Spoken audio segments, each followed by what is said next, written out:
అందరికీ నమస్కారం. ఇది ఎకానమీ బేసిక్స్ 15th మాడ్యూల్. నేను ఈరోజు లెక్చర్లో మీకు ఎక్స్ప్లెయిన్ చేయబోయేటువంటి టెర్మినాలజీ తరచుగా మీకు వార్తాపత్రికల్లో కనపడుతూ ఉంటుంది. మీరు ఎకానమీకి సంబంధించినటువంటి వీడియోస్ చూసినప్పుడు ఈ పదాలు తరచుగా మీకు వినపడుతూ ఉంటాయి. అందుకని జాగ్రత్తగా ఈ వీడియోని చూడండి. ఎక్స్టర్నల్ కమర్షియల్ బారోయింగ్స్ అంటే ఏమిటి, పబ్లిక్ డెట్, టోటల్ లయబిలిటీస్, ఈ రెండు పదాలు మనం ఫ్రీక్వెంట్గా వింటూ ఉంటాం. ఈ రెండు ఒకటేనా? ఈ రెండింటి మధ్య తేడా ఉందా? అలాగే గ్రాస్ క్యాపిటల్ ఫార్మేషన్కి, గ్రాస్ ఫిక్స్డ్ క్యాపిటల్ ఫార్మేషన్కి మధ్య తేడా ఏమిటి? Incremental capital output ratio ICOR అంటాం, అంటే ఏమిటి? అలాగే బ్యాంక్ రన్, హెయిర్ కట్, ఈ పదాల అర్థం ఏమిటి? బిజినెస్ సైకిల్లో ఎన్ని స్టేజెస్ ఉంటాయి? రిసెషన్ అంటే ఏమిటి? డిప్రెషన్ అంటే ఏమిటి? Over heating of the economy అంటే ఏమిటి? చాలా ముఖ్యమైన విషయాలు ఉన్నాయి ఈరోజు లెక్చర్లో, జాగ్రత్తగా ఫాలో అవ్వండి. మొదటిది ఎక్స్టర్నల్ కమర్షియల్ బారోయింగ్స్. ఇక్కడ రెసిడెంట్ ఫర్మ్స్, రెసిడెంట్ కంపెనీస్, మన దేశంలో ఉన్నటువంటి కంపెనీస్ ఇవి ఇతర దేశాలకు వెళ్ళి అప్పు తీసుకొస్తే దాన్ని ఎక్స్టర్నల్ కమర్షియల్ బారోయింగ్ అంటారు. కంపెనీస్ అవి ఎక్స్పాన్షన్ కోసం కావచ్చు, ఇతరితర అవసరాల కోసం కావచ్చు, అప్పులు చేస్తూ ఉంటాయి. అయితే మన దేశంలో అప్పు చేయొచ్చు, ఇతర దేశాలకు వెళ్ళి అప్పు చేయొచ్చు. మన దేశంలో అప్పు చేస్తే కొంచెం వడ్డీ రేటు ఎక్కువగా ఉంటుంది. అమెరికా లాంటి దేశానికి వెళ్ళినప్పుడు వడ్డీ రేటు జనరల్గా తక్కువగా ఉంటుంది. ఈ మధ్య కరోనా తరువాత వాళ్ళు కూడా ఇంట్రెస్ట్ రేట్స్ గణనీయంగా పెంచారు. కరోనాకి ముందైతే చాలా తక్కువ వడ్డీ రేట్లు ఉండేవి. తర్వాత అక్కడ ఇన్ఫ్లేషన్ రావడంతో ఈజీ మనీ పాలసీస్ కారణంగా కరోనా టైంలో వాళ్ళు ఫాలో అయినటువంటి ఈజీ మనీ పాలసీస్ మూలంగా అక్కడ ఇన్ఫ్లేషన్ రావడంతో వడ్డీ రేట్లు పెంచేశారు. నార్మల్గా అయితే అక్కడ చాలా తక్కువ ఉంటాయన్నమాట. సరే, అసలు విషయానికి వద్దాం. ఎక్స్టర్నల్ కమర్షియల్ బారోయింగ్స్ అంటే ఏమిటంటే, మన దేశానికి సంబంధించినటువంటి సంస్థలు ఏవైతే ఉన్నాయో, కంపెనీస్, పబ్లిక్ సెక్టర్ కంపెనీస్ కావచ్చు, ప్రైవేట్ సెక్టర్ కంపెనీస్ కావచ్చు, ఇతర దేశాలకు వెళ్ళి వాళ్ళ అవసరాలకి డబ్బులు వడ్డీకి తెచ్చుకుంటే వాటిని ఎక్స్టర్నల్ కమర్షియల్ బారోయింగ్స్ అంటారనమాట. ఇతర దేశాలకు వెళ్ళి వడ్డీకి ఎందుకు తెచ్చుకుంటారు? అక్కడ వడ్డీ రేట్లు తక్కువ కాబట్టి. రెండోదేంటి, అలా తెచ్చుకోవటం వల్ల రిస్క్స్ ఏమున్నాయి?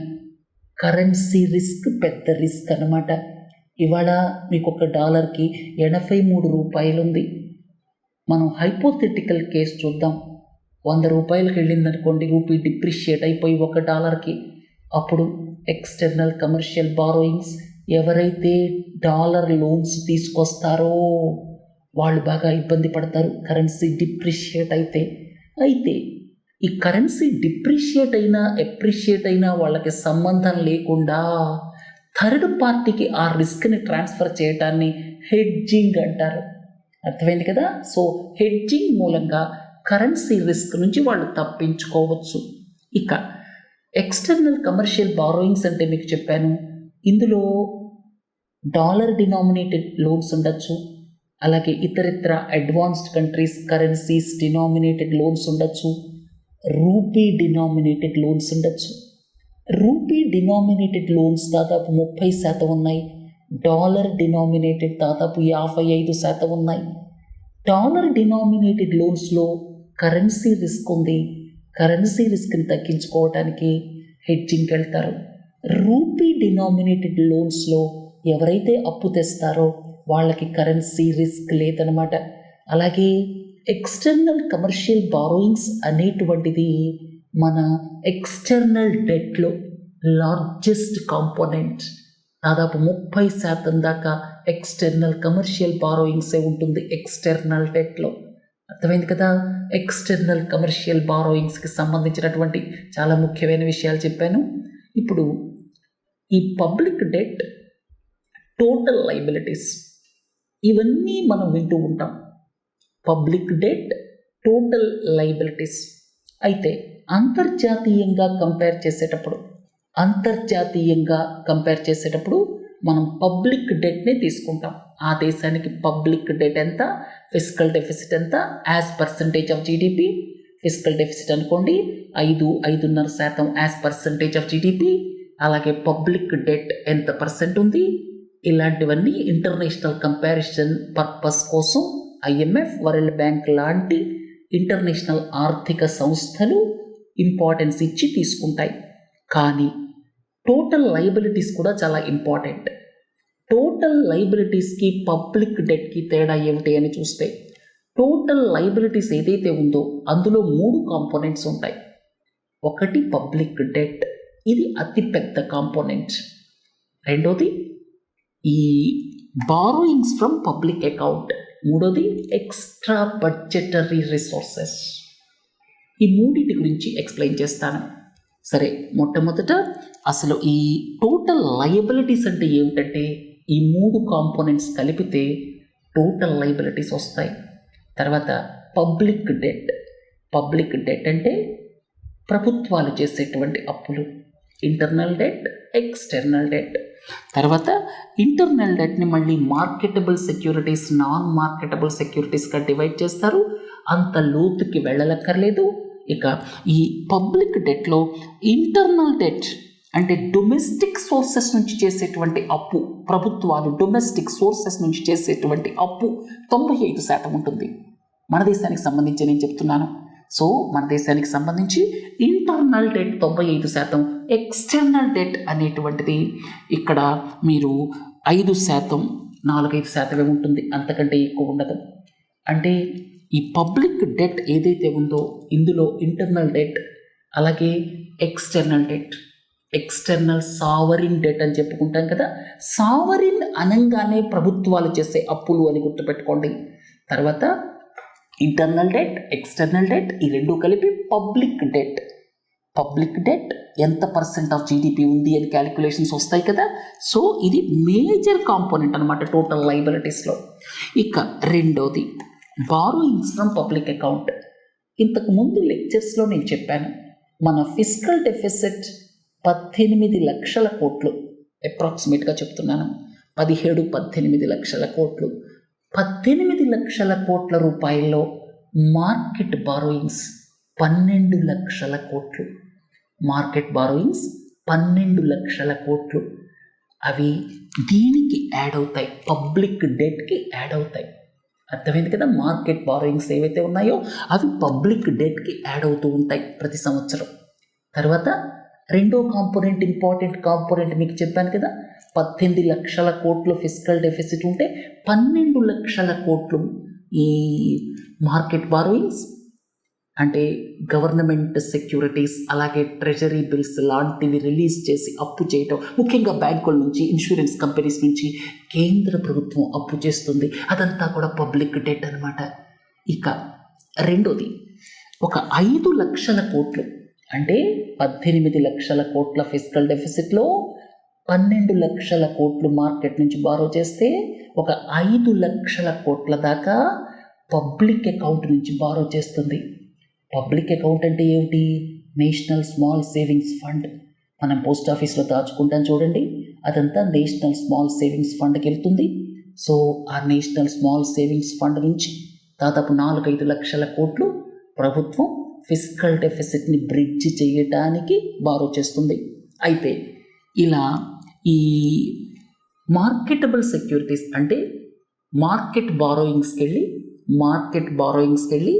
గవర్నమెంట్ సెక్యూరిటీస్ కానీ ట్రెజరీ బిల్స్ కానీ రిలీజ్ చేసి బారో చేసేటప్పుడు ఇంట్రెస్ట్ రేట్ తక్కువ ఉంటుంది. అంటే ఈ యొక్క పబ్లిక్ అకౌంట్ బారోయింగ్స్తో పోలిస్తే నేను చెప్తున్నాను, ఇక్కడ ఏదైతే మార్కెట్ బారోయింగ్స్ ఉంటాయో అంటే 12 లక్షల కోట్లు ఏదైతే బారో చేస్తుందో treasury bills, government securities release చేసి, ఇక్కడ ఇంట్రెస్ట్ రేట్ తక్కువ ఉంటుంది. కానీ ఇక్కడ ప్రభుత్వ బారోయింగ్ పెరిగితే ఏమవుతుందంటే ప్రైవేట్ సెక్టర్కి అవైలబుల్గా ఉండేటువంటి మనీ తగ్గిపోతుంది. దాన్ని ఏమంటాం? Crowding out of private investment అంటాం. క్రౌడింగ్ అవుట్ ఆఫ్ ప్రైవేట్ ఇన్వెస్ట్మెంట్ని ప్రివెంట్ చేయటం కోసం కేంద్ర ప్రభుత్వం ఫిజికల్ డెఫిసిట్ని బ్రిడ్జ్ చేయడానికి రకరకాల మార్గాల ద్వారా డబ్బులు సమకూర్చుకుంటుంది. 12 లక్షల కోట్లేమో ఈ మార్కెట్ బారోయింగ్స్ ద్వారా తీసుకుంటే 5 లక్షల కోట్లు పబ్లిక్ అకౌంట్ నుంచి బారో చేస్తుంది. పబ్లిక్ అకౌంట్ నుంచి బారో చేయటం వల్ల డిసడ్వాంటేజ్ ఏంటంటే ఇక్కడ ఇంట్రెస్ట్ రేట్ కాస్త ఎక్కువగా ఉంటుంది.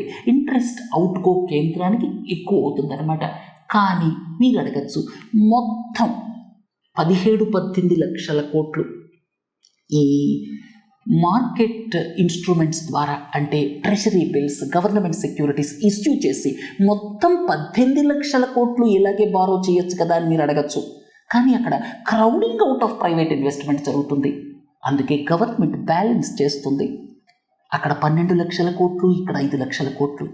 అక్కడ 12 లక్షల కోట్లకే లిమిట్ చేయటం వల్ల ప్రైవేట్ సెక్టర్ కూడా మార్కెట్లో ఉన్న డబ్బుల్ని బారో చేయొచ్చు. తర్వాత ఇక్కడ పబ్లిక్ అకౌంట్ నుంచి ప్రభుత్వం బారో చేయటం వల్ల చిన్న డిసడ్వాంటేజ్ ఏంటంటే ఇక్కడ ఇంట్రెస్ట్ ఎక్కువ ఉంటుంది. మీ అందరికీ తెలుసు కదా, పోస్ట్ ఆఫీస్ సేవింగ్స్ డిపాజిట్స్ కానీ కొన్ని రకాల instruments, senior citizens savings scheme లాంటివి, అలాగే గర్ల్ చైల్డ్ కోసం ఉన్నటువంటి ఒక స్కీమ్ కానీ, ఇవన్నీ కూడా ఎక్కువ ఇంట్రెస్ట్ ఉంటాయి. కాబట్టి ప్రభుత్వం మీద ఇంట్రెస్ట్ భారం ఎక్కువ పడుతుంది. అయినా కూడా ఒక 4-5 లక్షల కోట్లు పబ్లిక్ అకౌంట్ నుంచి బారో చేస్తుంది. ఇక మూడోది ఎక్స్ట్రా బడ్జెటరీ రిసోర్సెస్. 4-5 సంవత్సరాల వెనక్కి వెళితే కేంద్రానికి కూడా ఎక్స్ట్రా బడ్జెటరీ రిసోర్సెస్ ఎక్కువగానే ఉండేవి. అంటే ఫుడ్ సబ్సిడీకి ఫుడ్ కార్పొరేషన్ ఆఫ్ ఇండియాకి డబ్బులు ఇవ్వకుండా చాలా తక్కువ డబ్బులు ఇచ్చి మీరు బ్యాంకుల దగ్గర రుణాలు తీసుకోండి అని ఫుడ్ కార్పొరేషన్ ఆఫ్ ఇండియాకి చెప్పేదన్నమాట. అలాంటి ప్రాక్టీస్లన్నిటినీ కేంద్రం స్టాప్ చేసేసింది. కేంద్రం చాలా మంచి పని చేసింది. ఎక్స్ట్రా బడ్జెటరీ రిసోర్సెస్ దాదాపు జీరోకి తీసుకొచ్చేసింది. కానీ అసలు ఎక్స్ట్రా బడ్జెటరీ రిసోర్సెస్ అంటే ఏమిటి? బడ్జెట్ కమిట్మెంట్స్ కోసం ప్రభుత్వ రంగ సంస్థల ద్వారా కావచ్చు, కార్పొరేషన్ల ద్వారా కావచ్చు అప్పులు తీసుకోవటం. అంటే కార్పొరేషన్ల ద్వారా, లేకపోతే కొత్త కార్పొరేషన్ క్రియేట్ చేసి ఎగ్జిస్టింగ్ కార్పొరేషన్ల ద్వారా, ఎగ్జిస్టింగ్ సంస్థల ద్వారా, ప్రభుత్వ సంస్థల ద్వారా అప్పులు చేయటం. అవి బడ్జెట్లో రిఫ్లెక్ట్ అవ్వవు. ఈ మధ్య ఆంధ్రప్రదేశ్, తెలంగాణకి సంబంధించి ప్రముఖంగా ఎక్స్ట్రా బడ్జెటరీ రిసోర్సెస్ వార్తల్లోకి వచ్చాయి. ఈ రాష్ట్రాలు బాగా ఎక్కువగా ఎక్స్ట్రా బడ్జెటరీ రిసోర్సెస్ని సమకూర్చుకున్నాయని చెప్పి అవి బడ్జెట్లో రిఫ్లెక్ట్ అవ్వవు. బడ్జెట్లో రిఫ్లెక్ట్ అయితే gross state domestic product percentage 3% దాటకూడదు కదా FRBM యాక్ట్ ప్రకారం, అది క్రాస్ అయిపోతుంది. బడ్జెట్లో రిఫ్లెక్ట్ అవ్వకుండా దొడ్డిదారిని తెచ్చుకునే డబ్బు అనమాట. అర్థమైంది కదా? టోటల్ లైబిలిటీస్ అంటే 3: public debt, borrowings from public account, extra budgetary resources. కేంద్ర ప్రభుత్వం విషయానికి వచ్చేసరికి ఎక్స్ట్రా బడ్జెటరీ రిసోర్సెస్ని గణనీయంగా తగ్గించేసి ఆల్మోస్ట్ జీరోకి తెచ్చింది. ఇది పాజిటివ్ సైన్. తర్వాత gross fixed capital formation. Gross fixed capital formation అంటే ఇన్వెస్ట్మెంట్ ఎక్స్పెండిచర్. ఒక సంవత్సరంలో కొత్త ఇళ్ళు ఎన్ని కట్టారు, కొత్త ఫ్యాక్టరీలు ఎన్ని కట్టారు, కొత్త రోడ్లు ఎన్ని వేశారు, కొత్త ఎయిర్పోర్ట్లు ఎన్ని కట్టారు, టోటల్ అన్నీ కూడా ఇన్వెస్ట్మెంట్ ఎక్స్పెండిచర్. అంతేకాకుండా మనకి రకరకాల ఇంటెలెక్చువల్ ప్రాపర్టీ రైట్స్ కావచ్చు, కల్టివబుల్ బయోలాజికల్ రిసోర్సెస్ కూడా ఇందులోకి వస్తాయన్నమాట గ్రాస్ ఫిక్స్డ్ క్యాపిటల్ ఫార్మేషన్లోకి. Tangible, intangible. టాంజిబుల్ అంటే కంటికి కనిపించేది, ఇంటాంజిబుల్ అంటే కంటికి కనిపించకుండా ఉన్నటువంటిది అనమాట. ఉదాహరణకి intellectual property rights, patents file చేశారనుకోండి, రాబోయే కాలంలో కోట్లాది రూపాయలు దేశానికి ఆదాయం వస్తుందనుకోండి, అది కూడా ఈ గ్రాస్ ఫిక్స్డ్ క్యాపిటల్ ఫార్మేషన్ కింద వస్తుందన్నమాట. గ్రాస్ ఫిక్స్డ్ క్యాపిటల్ ఫార్మేషన్లో బిల్డింగ్స్, స్ట్రక్చర్స్, ఇళ్ళు, కంపెనీ బిల్డింగులు, ఫ్యాక్టరీలు, మెషినరీ, ఎక్విప్మెంట్, ఒక హాస్పిటల్ ఎక్విప్మెంట్ తెచ్చిందనుకోండి, అదంతా కూడా గ్రాస్ ఫిక్స్డ్ క్యాపిటల్ ఫార్మేషన్ కిందకు వస్తుంది. తర్వాత cultivable biological resources, intellectual property resources, కొత్త పేటెంట్స్ ఫైల్ చేశారనుకోండి ఆ సంవత్సరంలో, అది ఇంటాంజిబుల్ కిందకు వస్తుంది. ఇవన్నీ కలిపి గ్రాస్ ఫిక్స్డ్ క్యాపిటల్ ఫార్మేషన్ లేదా ఇన్వెస్ట్మెంట్ ఎక్స్పెండిచర్. మన దేశంలో జీడిపిలో ఈ ఇన్వెస్ట్మెంట్ ఎక్స్పెండిచర్ దాదాపు 30% ఉంది. 10 ఏళ్ల కింద 35% ఉండేది. అది తగ్గుకుంటూ వచ్చి ఇప్పుడు 30% రేంజ్లో ఉంది. దాన్ని పెంచాల్సిన అవసరం ఉంది. ఎందుకంటే ఇన్వెస్ట్మెంట్ ఎక్స్పెండిచర్ పెరిగితేనే రాబోయే తరాలకి ఉద్యోగ అవకాశాలు క్రియేట్ అవుతాయి. రాబోయే తరాలు సుఖ సంతోషాలతో ఉంటాయి. వాళ్ళకి ఇన్కమ్ జనరేట్ చేసుకోవటానికి మనం అసెట్స్ని క్రియేట్ చేసి ఇస్తాం. ఒక పెద్ద ఎక్స్ప్రెస్ వే వచ్చిందనుకోండి, ఆ పక్కనే కంపెనీలు పెట్టుకుంటారు, ఆ పక్కనే సాఫ్ట్వేర్ సంస్థలు వస్తాయి. ఒక మంచి ఎయిర్పోర్ట్, గ్రీన్ ఫీల్డ్ ఎయిర్పోర్ట్, ఉదాహరణకి భోగాపురం ఎయిర్పోర్ట్ వచ్చిందనుకోండి, ఆ పక్కనే రకరకాల సంస్థలు రావచ్చు. ఇదంతా investment expenditure. So investment expenditure అనేటువంటిది 35% ఆఫ్ జీడిపికి వెళ్ళాల్సిన అవసరం ఉంది అని ఈ మధ్య ఎకనామిస్ట్స్ మరీ చెప్తున్నారు. అప్పుడే మనకి జీడిపి గ్రోత్ కూడా పెరుగుతుంది. ఉదాహరణకి ఒక ఇంట్లో ఒక పెద్ద ఆయన ఉంటాడు. ఆయన డబ్బులన్నీ సేవ్ చేసి ఒక 5 ఎకరాల పొలం కొని ఒక 2 ఇళ్ళు కట్టి పోయారనుకుందాం. పెద్ద ఆయన అయిపోయి రాబోయే తరాలు సుఖంగా ఉంటాయా లేదా? 2 ఏళ్ల మీద అద్దె వస్తుంది, 5 ఎకరాల పొలం మీద కౌలు వస్తుంది. అంటే అసెట్స్ క్రియేట్ చేయటం అన్నమాట. కుటుంబంలో కూడా చూడండి, పెద్దవాళ్ళు జాగ్రత్తగా ఉండి అసెట్స్ క్రియేట్ చేస్తే రాబోయే తరాలు ఇబ్బందులు లేకుండా ఉంటాయి. అందుకే క్యాపిటల్ ఎక్స్పెండిచర్ గణనీయంగా ఉండాలి. కుటుంబం కావచ్చు, లేకపోతే ప్రభుత్వాలు కావచ్చు. క్యాపిటల్ ఎక్స్పెండిచర్ అనేటువంటిది మన ఎక్స్పెండిచర్లో కొంత భాగం ఉండాలి. మీకు ఒక 5 లక్షల ఆదాయం వచ్చిందనుకోండి, 2-3 లక్షలు ఖర్చు పెట్టుకోండి. ఒక 2 లక్షలైనా సేవ్ చేయండి. ఆ సేవ్ చేసిన దాంతో ఏదో ఒకటి రాబోయే తరాలకు ఉపయోగపడేటువంటి ఒక స్థలమో పొలమో కొని అక్కడ పడేయండి. ఇదే క్యాపిటల్ ఎక్స్పెండిచర్ అంటే. మీరు బడ్జెట్ డాక్యుమెంట్స్ చదువుతారు. రాబోయే బడ్జెట్లో క్యాపిటల్ ఎక్స్పెండిచర్, రెవెన్యూ ఎక్స్పెండిచర్ అని పెద్ద పెద్ద పదాలు కనపడుతుంటాయి. ఏముంది చెప్పండి? రెవెన్యూ ఎక్స్పెండిచర్ అంటే మీరు వీకెండ్లో హోటల్కి వెళ్ళి ఫ్యామిలీతో కలిసి 1000 రూపాయలు ఖర్చు పెట్టుకున్నారనుకోండి, రెవెన్యూ ఎక్స్పెండిచర్. అలాగే రోజువారీ ఖర్చులకు రెవెన్యూ ఎక్స్పెండిచర్. క్యాపిటల్ ఎక్స్పెండిచర్ అంటే మీరు అసెట్స్ క్రియేట్ చేస్తారు. అది హ్యూమన్ రిసోర్సెస్ కూడా కావచ్చు. అప్పు తెచ్చి మీ అబ్బాయిని ఇంజనీరింగ్ చేశారు, అది హ్యూమన్ రిసోర్సెస్ క్రియేషన్. అది ఇంటాంజిబుల్ అసెట్.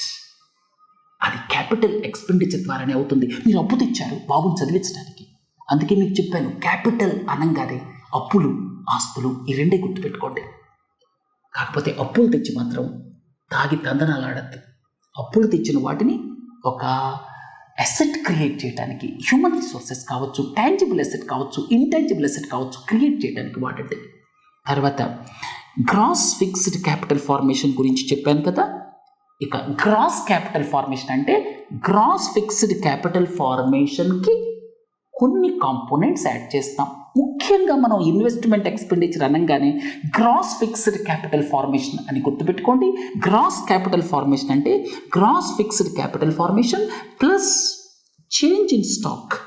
అంటే ఆ బిల్డింగ్స్ పూర్తి అవ్వలేదు, కొన్ని బిల్డింగ్స్ కడదామని చెప్పి మీరు ఇసుక, సిమెంటు, అగ్రిగేట్, సగం కట్టిన బిల్డింగులు, మరి ఇవన్నీ యాడ్ అవ్వాలి కదా. తర్వాత గోల్డ్ లాంటివి వాల్యుబుల్స్ ఏవైతే ఉంటాయో ఇవన్నీ యాడ్ చేస్తే గ్రాస్ క్యాపిటల్ ఫార్మేషన్ వస్తుంది. గ్రాస్ ఫిక్స్డ్ క్యాపిటల్ ఫార్మేషనే గ్రాస్ క్యాపిటల్ ఫార్మేషన్లో 90-95% దాకా ఉంటుంది. ఇక గ్రాస్ ఫిక్స్డ్ క్యాపిటల్ ఫార్మేషన్ అంటే ఆ దేశానికి ఉన్నటువంటి సేవింగ్స్ ఎంతైతే ఉంటాయో ప్లస్ ఇతర దేశాల నుంచి వచ్చేటువంటి నెట్ క్యాపిటల్ ఫ్లోస్. అర్థమైంది కదా. ఇది ఫార్మ్యులే అన్నమాట. ఇంక్రిమెంటల్ క్యాపిటల్ అవుట్పుట్ రేషియో, ఇది చాలా ఇంపార్టెంట్. చూడండి, ఇక్కడ యూనిట్ ఆఫ్ అవుట్పుట్ డినామినేటర్లో ఉంది. అంటే మీరు 1,00,00,000 విలువైనటువంటి పెన్నులు తయారు చేయాలి. ఒక సంవత్సరంలో కొత్త ప్రాజెక్ట్ పెడదామనుకున్నారు, కొత్త కంపెనీ పెడదామనుకున్నారు, ₹1,00,00,000 విలువైనటువంటి పెన్నులు తయారు చేయాలి. మీరు పెన్నులు తయారు చేసే కంపెనీ పెడదామనుకున్నారు. ₹1,00,00,000 విలువైనటువంటి పెన్నులు తయారు చేయడానికి ఎంత ఇన్వెస్ట్మెంట్ కావాలి? అది ఇంక్రిమెంటల్ క్యాపిటల్ అవుట్పుట్ రేషియో. మీకు 4 కోట్లు అవసరం అనుకోండి, ఐకార్ 4 అవుతుంది. 5 కోట్లు అవసరం అనుకోండి, ఐకార్ 5 అవుతుంది. 10 కోట్లు అవసరం అనుకోండి, ఐకార్ 10 అవుతుంది. బాగా కరప్షన్ ఉందనుకోండి ఆ దేశంలో, ఏదైనా దేశం తీసుకోండి, కరప్షన్ ఎక్కువ ఉంది, చదువుకున్న వాళ్ళు లేరు, రా మెటీరియల్స్ లేవు, ఎలా పనిచేయాలో తెలియదు. కొన్ని ఆఫ్రికన్ కంట్రీస్ తీసుకోండి, అక్కడ మీరు ఒక పెన్నుల కంపెనీ పెట్టాలంటే పెన్నులు తయారు చేయడానికి ₹1,00,00,000 పెన్నులు తయారు చేయడానికి అక్కడ 10 కోట్లు అవసరం అవుతాయి. అమెరికాలో అదే పెన్నుల కంపెనీ పెట్టాలంటే 2 కోట్లు అవసరం అవుతాయి. ఎందుకంటే తెలివైన వాళ్ళు ఉన్నారు, మంచి యూనివర్సిటీస్ ఉన్నాయి, డబ్బులు ఉన్నాయి, తక్కువ వడ్డీకి డబ్బులు వస్తాయి, తెలివితేటలు ఉన్నాయి, హ్యూమన్ పవర్ ఉంది, మ్యాన్ పవర్ ఉంది, రిసోర్సెస్ ఉన్నాయి, ఇన్పుట్స్ ఉన్నాయి, అన్నీ ఉన్నాయి. ఎంత తక్కువ ఉంటే అంత మంచిది. అమెరికాలో అయితే మీకు ఇంక్రిమెంటల్ క్యాపిటల్ అవుట్పుట్ రేషియో ఎంత వస్తుంది? 2/1. ₹1,00,00,000 పెన్నులు తయారు చేయడానికి డినామినేటర్లో వేయండి, న్యూమరేటర్లో ₹2,00,00,000 ఇన్వెస్ట్మెంట్ కావాలి. 2 ఐకాన్. అదే ఏ ఆఫ్రికన్ కంట్రీలోనూ తయారు చేయాలనుకోండి, ఉదాహరణకి లిబియాలో తయారు చేయాలనుకోండి, అక్కడ అసలు లా అండ్ ఆర్డరే లేదు, అక్కడ 20 కోట్లు అవసరం అవుతుంది. అందుకే ఎవరు పెట్టుబడులు పెట్టరు అక్కడ. అంటే అక్కడ ఐకార్ 20 అనమాట. ఐకార్ ఎంత తక్కువ ఉంటే అంత మంచిది. తక్కువ ఉంటే అది చాలా ఎఫెక్టివ్ ప్రొడక్టివిటీ అనమాట. దానికి ఏమేం కావాలి? తక్కువ వడ్డీకి రుణాలు కావాలి. దీన్నే కాస్ట్ ఆఫ్ ఫండ్స్ అంటాం, కాస్ట్ ఆఫ్ క్రెడిట్ అంటాం. రెండోది చదువుకున్న వాళ్ళు, బాగా చదువుకున్న వాళ్ళు, తెలివితేటలు ఉన్నవాళ్ళు కావాలి. ఐకార్ తక్కువ అవడానికి నేను చెప్పేది. అలాగే ఇంకా ఎడ్యుకేషనల్ ఇన్స్టిట్యూషన్స్ కావాలి, రీసెర్చ్ ఇన్స్టిట్యూషన్స్ కావాలి, పేటెంట్ ఇకోసిస్టమ్ కావాలి, కరప్షన్ తక్కువ ఉండాలి, లా అండ్ ఆర్డర్ బాగుండాలి. అలాంటప్పుడు ఐకార్ తగ్గిపోతుంది అనమాట. ఐకార్ తగ్గితే ఆ దేశం ప్రోగ్రెస్ అవుతున్నట్టు లెక్క అన్నమాట. మన దేశానికి సంబంధించి దాదాపు 5 ఉన్నట్టుంది ఐకార్. తర్వాత బ్యాంక్ రన్. బ్యాంక్ రన్ అంటే ఇన్సాల్వెన్సీ ఆఫ్ ద బ్యాంక్ కాదు. ఎవరో ఒక మామూలుగా రూమర్లు ఉంటాయి కదా, ఎవరో అట్ట మాట్లాడుకుంటున్నారు రోడ్డు మీద వెళ్తా, పలానా యూనియన్ బ్యాంక్ ఆఫ్ ఇండియా దగ్గర డబ్బులు లేవంట, అది పడిపోద్దంట, 4 రోజుల్లో ఆ బ్యాంక్ దివాళా తీస్తుంటని మాట్లాడుకున్నారనుకోండి. ఆ నోట ఈ నోట సోషల్ మీడియా ద్వారా 10 మంది చెవును పడితే ఏం చేస్తారు? అమ్మో ఆ బ్యాంక్ పడిపోద్దంటని చెప్పి అందరు వెళ్ళి ఏటీఎం ఎదురుగా నిలబడతారు. అందరు వెళ్ళి వాళ్ళ డిజిటల్ ఛానల్స్ ద్వారా ట్రాన్స్ఫర్ కొట్టేస్తారు. ఇదంతా ప్యానికీ సిచ్యువేషన్ క్రియేట్ అవుతాయి. సో బ్యాంక్ రన్ అంటే ప్యానికీ సిచ్యువేషన్ అనమాట. బ్యాంక్ బాగానే ఉండొచ్చు, ఒక్కోసారి ఏమవుద్ది, అందరూ పోయి డబ్బులు విత్డ్రా చేశారనుకోండి, అప్పుడు నిజంగానే అది కొలాప్స్ అవ్వచ్చు. ఎందుకంటే బ్యాంకులు మనం వేసినవన్నీ వాళ్ళ దగ్గర పెట్టుకోరు కదా, వాళ్ళ దగ్గర క్యాష్ చాలా తక్కువ ఉంటుంది. వాళ్ళు లోన్స్ ఇచ్చేస్తారు కదా, లోన్సే వాళ్ళకి అసెట్స్, లోన్స్ ఇస్తేనే డబ్బులు వస్తాయి. కానీ ఇలాంటి రూమర్స్ ద్వారా ఏమవుతుందంటే ఒక్కసారి డబ్బులు విత్డ్రా చేయడానికి పోతే దాన్ని బ్యాంక్ రన్ అంటాం. ఇక హెయిర్ కట్ అంటే ఏమిటి? స్టేట్ బ్యాంక్ ఆఫ్ ఇండియా 5 కోట్లు లోన్ ఇచ్చింది. ఈఎంఐ 10 లక్షలు కట్టాలి నెలకి. ఆయన కట్టడం లేదు, నాకు లాస్ వచ్చింది అని ముట్టుకుంటున్నాడు ఆయన. మరి ఏదో ఒక రకంగా సొల్యూషన్ తీసుకురావాలి కదా. ఇన్సాల్వెన్సీ అండ్ బ్యాంక్రప్సీ కోడ్ ద్వారా కావచ్చు, లేకపోతే ఎసెట్ రీకన్స్ట్రక్షన్ కంపెనీస్ ద్వారా కావచ్చు, లేకపోతే బ్యాంక్ వాళ్ళని కూర్చోబెట్టి మాట్లాడటం వల్ల కావచ్చు. 5 కోట్లు లోను, వాళ్ళు మేము 2 కోట్లే మా దగ్గర ఉంది, మిగతాది లేదు, మా కంపెనీ అమ్మినా కూడా 2 కోట్లే వస్తుంది అన్నారనుకోండి. అప్పుడు హెయిర్ కట్ ఎంత? 5 కోట్ల రుణానికి బదులు 2 కోట్లే వస్తుంది, 3 కోట్లు లాస్. అంటే హెయిర్ కట్ 60% అనమాట. అప్పుడు ఈ హెయిర్ కట్ అనేటువంటి పదాన్ని వాడతారు. బిజినెస్ సైకిల్ ఇది కామన్ అనమాట, ఏ దేశానికైనా సరే. ఎక్స్పాన్షన్ ఎక్కువ కాలం ఉంటుంది, పీక్కి చేరిన తర్వాత over heating of the economy అవుతుంది, తర్వాత నెమ్మదిగా కిందకి వెళ్ళిపోద్ది. అంటే అక్కడ ఫాస్ట్గా కాంట్రాక్ట్ అవుతుంది. ఆ ఫేజ్ తక్కువ ఉంటుంది, ఫాస్ట్గా అని కాదు. ఈ చూడండి, ఇక్కడ రిసెషన్ ఫేజ్ డ్యూరేషన్ తక్కువ ఉంటుంది, ఎక్స్పాన్షన్ ఫేజ్ డ్యూరేషన్ నార్మల్గా ఎక్కువ ఉంటుంది. సో ఎక్స్పాన్షన్ ఏ ఎకానమీకైనా కామన్, ఎక్స్పాండ్ అవుతూ ఉంటుంది. ఒక స్టేజ్కి వెళ్ళాక over heating of the economy అంటాం. ఇన్ఫ్లేషన్ పెరుగుతుంది. తర్వాత ఇన్ఫ్లేషన్ని తగ్గించడానికి సెంట్రల్ బ్యాంక్స్ ఏం చేస్తాయంటే ఇంట్రెస్ట్ రేట్ పెంచుతాయి. ఇంట్రెస్ట్ రేట్ పెంచినప్పుడు లోన్లు తీసుకునే వాళ్ళు తగ్గిపోతారు, అప్పుడు పోస్ట్ పోన్ చేసుకుంటారు పర్చేసెస్ని. అంటే అప్పుడు ఇన్ఫ్లేషన్ తగ్గించడానికి. ఎందుకంటే వస్తువుల మీద, అంటే బ్యాంక్ రుణాలు తక్కువ వడ్డీకి ఇచ్చాయనుకోండి. ఉదాహరణకి నేను ఇక్కడి నుంచి మొదలెడతాను. ఇక్కడి నుంచి బ్యాంకులు తక్కువ వడ్డీకి రుణాలు ఇచ్చాయి, ఇంట్రెస్ట్ రేట్స్ తక్కువ ఉన్నాయి, అందరూ బ్యాంకుల దగ్గరికి వెళ్ళి లోన్లు తీసుకుంటారు. 4% 5% ఇంట్రెస్ట్ రేట్ ఉందనుకోండి, లోన్ తీసుకుంటారు. స్కూటరో లేకపోతే ఇంకోటో లేకపోతే ఒక ఫ్రిడ్జో ఎయిర్ కండిషనరో కొనడానికి ప్రయత్నాలు చేస్తారు. తక్కువ వడ్డీ ఉంది, ఈఎంఐ తక్కువ ఉంటుంది కదా అని చెప్పి. ఇలా ఎకానమీ ఎక్స్పాండ్ అవుతుంది అనమాట. ఎకానమీ ఎక్స్పాండ్ అవుతూ పోయే కొద్దీ ఏమవుతుందంటే, డిమాండ్ పెరిగింది కదా అని చెప్పి వాళ్ళు కెపాసిటీ పెంచేస్తారు. గూడ్స్ అండ్ సర్వీసెస్ ఏవైతే ఉన్నాయో వాటి ప్రొడక్షన్ కెపాసిటీ మీద ఇన్వెస్ట్ చేస్తారు. తర్వాత ఒక స్టేజ్లో ఏమవుతుందంటే ఇన్ఫ్లేషన్ వస్తుంది. ఎందుకంటే ప్రతి ఒక్కళ్ళు మాకు అదే కావాలి, మేము వస్తువులు కొనుక్కోవాలి అని చెప్పి వెనకాల పడేటప్పుడు సంస్థలు ఏం చేస్తాయి, ఇదే అవకాశం అనుకొని వాళ్ళు కొంచెం రేటు పెంచేస్తాయి. ఒక్కోసారి అవైలబుల్గా లేకుండా కూడా కావచ్చు. రేటు పెంచేసినప్పుడు అప్పుడు ఎకానమీలో ఇన్ఫ్లేషన్ వస్తుంది. ఎకానమిక్ ఎక్స్పాన్షన్ ఇలా జరుగుతూ పోతూ ఉంటే ఒక స్టేజ్ వచ్చిన తర్వాత ఇన్ఫ్లేషన్ వస్తుంది. ఆ స్టేజ్ని over heating of the economy అంటారు.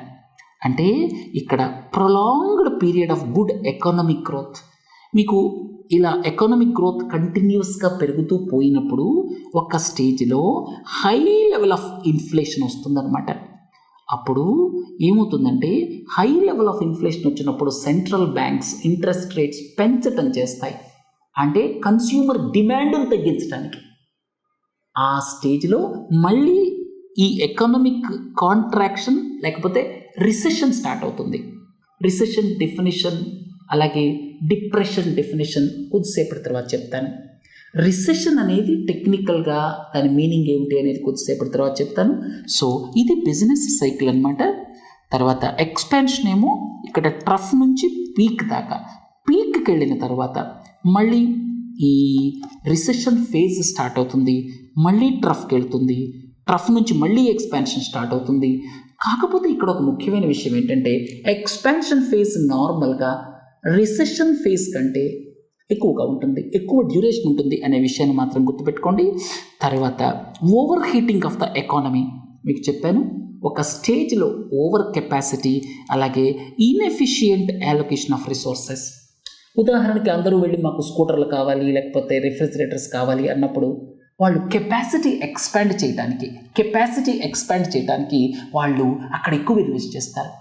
మిగతా సెక్టర్స్లో ఇన్వెస్ట్మెంట్స్ తగ్గిపోతాయి, మిగతా సెక్టర్స్ ఎఫెక్ట్ అవ్వచ్చు. అంటే మిస్ అలొకేషన్ ఆఫ్ రిసోర్సెస్ కూడా జరుగుతుంది ఒక స్టేజ్లో. అప్పుడు ఓవరాల్ ఇన్ఫ్లేషన్ టెండెన్సీస్ వస్తాయి ఎకానమీలో. మిస్ అలొకేషన్ ఆఫ్ రిసోర్సెస్ అంటే ప్రతి ఒక్కళ్ళు డిమాండ్ కొన్ని ప్రోడక్ట్స్ మీదే ఉందనుకోండి, ఎక్స్పాన్షన్ ఫేజ్లో ఆ ప్రోడక్ట్స్ యొక్క ప్రొడక్షన్ని ఎక్స్పాండ్ చేయడం కోసం లోన్లు తీసుకుంటారు, ఇన్వెస్ట్మెంట్స్ చేస్తారు. ఈ కారణంగా మిగతా సెక్టర్స్లో ఇన్వెస్ట్మెంట్స్ తగ్గిపోవచ్చు, మిగతా సెక్టర్స్లో ఇన్ఫ్లేషన్ రావచ్చు. సో దాంతో ఓవరాల్ ఎకానమీలో ఇన్ఫ్లేషన్ వస్తుంది, మిస్ అలొకేషన్ ఆఫ్ రిసోర్సెస్ అవుతాయి. ఆ స్టేజ్లో సెంట్రల్ బ్యాంక్ ఇంట్రెస్ట్ రేట్స్ పెంచేస్తుంది, అప్పుడు మళ్ళీ డిమాండ్ తగ్గుతుంది అనమాట. ఇది over heating of the economy. తర్వాత రిసెషన్ అంటే ఏమిటంటే జనరల్ ఎకనామిక్ డిక్లైన్ అనే మీనింగ్ అనమాట. మీరు ఇక్కడ చూడండి, రియల్ జీడిపి ఏదైతే ఉందో ఈ రియల్ జీడిపి విషయానికి వచ్చేసరికి మీరు ఇక్కడ ఇది ఎక్స్పాన్షన్ ఫేజ్ అనమాట, తర్వాత ఇది రిసెషన్ ఫేజ్ అనమాట. ఇక్కడ ఒక ముఖ్యమైన విషయం ఏంటంటే ఈ రిసెషన్ అనేటువంటిది టెక్నికల్గా చూస్తే ఎప్పుడు రిసెషన్ అనాలి అంటే, టెక్నికల్గా చూస్తే రిసెషన్ అని ఎప్పుడు అంటామంటే 2 క్వార్టర్స్లో జీడిపి నెగటివ్ గ్రోత్ రికార్డ్ చేయాలి. 2 క్వార్టర్స్లో జాగ్రత్తగా వినండి, 2 క్వార్టర్స్లో జీడిపి నెగటివ్ గ్రోత్ రికార్డ్ చేయాలి. ఈ మధ్య మనం చూసాం 1-2 దేశాల్లో, జపాన్ లాంటి దేశాల్లో 2 కాన్సెక్యూటివ్ క్వార్టర్స్లో, ఒక క్వార్టర్లో -0.3%, ఒక క్వార్టర్లో -0.1%, అట్లా అంటే 3 నెలలు 6 నెలల పాటు నెగటివ్ గ్రోత్ ఉంటే, నెగటివ్ గ్రోత్ అంటే అడ్వాన్స్డ్ కంట్రీస్లో మాత్రమే చూస్తుంటాం ఈ నెగటివ్ గ్రోత్ని. ఒకవేళ నెగటివ్ గ్రోత్ 2 కాన్సెక్యూటివ్ క్వార్టర్స్లో నెగటివ్ గ్రోత్ ఉంటే దాన్ని రిసెషన్ అంటాం. ఇది టెక్నికల్ డెఫినేషన్. కానీ డెవలపింగ్ కంట్రీస్ ఉన్నాయనుకోండి, డెవలపింగ్ కంట్రీస్లో నెగటివ్ గ్రోత్ ఉండదు. నార్మల్గా 6%, 7% ఉండేటువంటి జీడిపి గ్రోత్ డెవలపింగ్ కంట్రీస్లో ఒక్కొక్కసారి 3%, 4% రావచ్చు. దాన్ని కూడా మనం రిసెషన్ అని పిలుస్తాం అన్నమాట. టెక్నికల్ డెఫినేషన్ డిఫరెంట్, జనరల్గా వాడేటువంటిది డిఫరెంట్. టెక్నికల్ డెఫినేషన్ అనేటువంటిది డెవలప్డ్ కంట్రీస్ని దృష్టిలో పెట్టుకుని తయారు చేసింది. 2 కాన్సెక్యూటివ్ క్వార్టర్స్లో నెగిటివ్ గ్రోత్ రికార్డ్ అయితే దాన్ని ఈ రిసెషన్ అంటాం. కానీ డెవలపింగ్ కంట్రీస్లో, ఇండియా లాంటి కంట్రీస్లో నెగిటివ్ గ్రోత్ రికార్డ్ అవ్వటం అనేది సామాన్యంగా జరగదు. ఒక్క కరోనా టైంలోనే జరిగింది నెగిటివ్ గ్రోత్, -6, -7%. నెగిటివ్ గ్రోత్ అంటే ఏమిటి? గత సంవత్సరంతో పోలిస్తే ఈ సంవత్సరం ఎకానమీ సైజ్ తగ్గిపోవటం, అంటే కాంట్రాక్షన్ ఇన్ ద ఎకానమీ అనమాట. అది డెవలప్డ్ కంట్రీస్లో జరుగుతూ ఉంటుంది తరచుగా, డెవలపింగ్ కంట్రీస్లో జరగదు. సో టెక్నికల్ డెఫినేషన్ విషయానికి వస్తే వరుసగా 2 క్వార్టర్స్ నెగటివ్ గ్రోత్ రికార్డ్ అయితే దాన్ని రిసెషన్ అంటాం. ఇది డెవలప్డ్ కంట్రీస్ని దృష్టిలో పెట్టుకుని తయారు చేసినటువంటి డెఫినేషన్ అనమాట.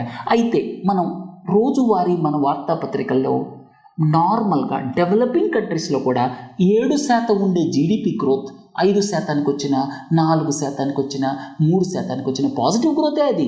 కానీ గ్రోత్ తగ్గిపోయినప్పుడు కూడా మనం రిసెషన్ అనేటువంటి పదాన్ని వాడుతూ ఉంటాం.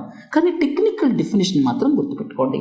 ఇక డిప్రెషన్, రిసెషన్ డెఫినేషన్ చెప్పాను కదా, అలాంటి కండిషన్స్ 2 సంవత్సరాలు కానీ అంతకు ఎక్కువ కానీ ఉంటే దాన్ని డిప్రెషన్ అంటాం అన్నమాట.